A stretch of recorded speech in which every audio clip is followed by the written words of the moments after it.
kita bakal ngejelasin tentang green chemistry use of renewable feedstocks. Nah, pada penasaran kan, apa sih itu green chemistry use of renewable feedstocks? Nah, kita langsung aja yuk tanya-tanya ke teman-teman. Apa sih itu green chemistry?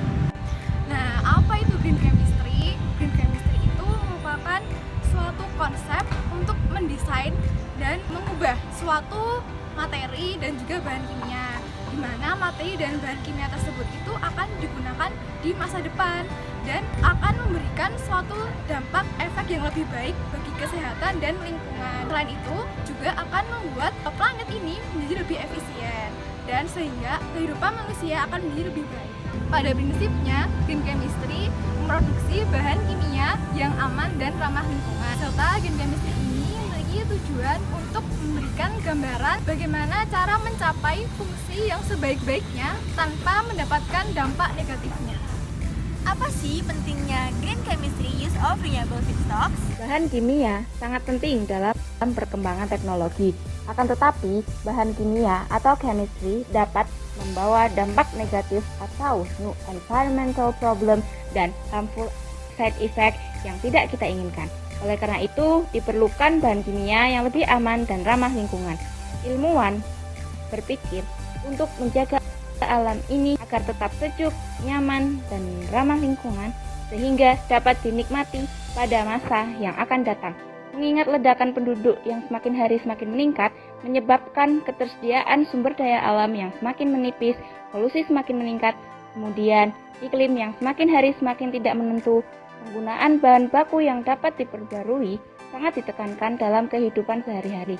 Renewable feedstock sangat penting untuk memperoleh suatu produk yang lebih stabil dan selalu ada untuk masa depan. Apa sih prinsip ketujuh dari green chemistry itu? Nah, prinsip ketujuh dari green chemistry itu sendiri yaitu menyatakan tentang penggunaan bahan baku yang terbarukan. Bahan baku itu adalah sebuah zat dasar yang digunakan untuk proses pembuatan sebuah produk akhir. Misal ada biskuit. Nah, biskuit itu sebagai produk akhir yang dimana bahan bakunya adalah gula. Namun di sudut pandang yang lain, kita bisa melihat bahwa gula itu sebagai produk akhir dari suatu proses fotosintesis. Nah, bahan baku sendiri itu terbagi menjadi dua, teman-teman, yaitu ada yang dapat terbarukan dan tidak dapat dibarukan. Contoh yang tidak dapat diperbarukan, kita tahu sama seperti gas alam, minyak bumi, ataupun batu bara yang membutuhkan waktu jutaan tahun untuk diperbarui.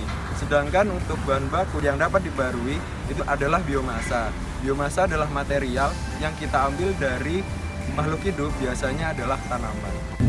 Apa aja sih contoh penerapan dari prinsip green chemistry yang ketujuh?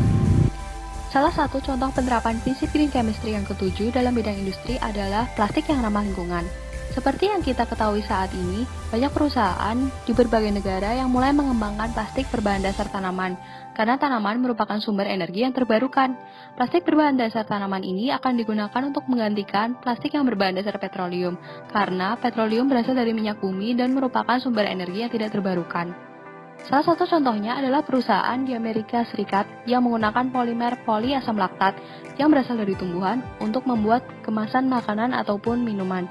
Dengan adanya plastik dari sumber energi yang terbarukan ini, kita tidak perlu khawatir akan ketersediaan petroleum di masa depan dan produksi plastik dapat terus berjalan untuk membantu kehidupan manusia. Green chemistry itu di lab yaitu dengan cara memanfaatkan pelarut eter yang contohnya yaitu THF yang merupakan singkatan dari tetrahidrofuran yang mana di dalam industri dia itu disintesis dari bahan bakar fosil yang tidak dapat diperbaharui, dan untuk itu kita mempunyai alternatifnya sendiri yaitu 2-metil tetrahidrofuran yang biasanya disingkat dengan 2-metil THF, yang mana 2-metil THF ini dia itu disintesis dari biomasa yang dapat diperbaharui, dan untuk itu kita akan memiliki banyak pilihan ketika kita menggunakan sumber yang dapat diperbaharui tadi dibandingkan kita menggunakan sumber yang tidak dapat diperbaharui itu, teman. Nah, begitu teman-teman.